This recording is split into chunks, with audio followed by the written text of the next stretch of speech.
LDR ba kayo ng partner mo? Pakinggan mo to. Hindi madali ang long distance relationship. Kasi hindi mo mahawakan yung kamay niya pag sobrang pagod ka na.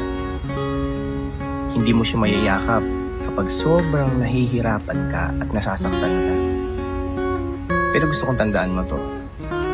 Distance will only test you, not destroy both of you. Kasi kung tunay ang pagmamahalan nyo, kahit ilang kilometro ang layo, mananatili pa rin kayong konektado. Basta ang mahalaga, may effort, may tiwala, at higit sa lahat, may pangunawa. Kasi sa panahon ngayon, hindi na sapat yung I love you lang. Dapat may I'll stay even when it's hard. Kasi sa LDR, hindi lang puso ang lumalaban, pati disiplina, tiwala, at consistency. At kung kayo talaga, gagawa at gagawa si Lord ng paraan para mag-stay kayo sa bawat isa at hindi kayo masira.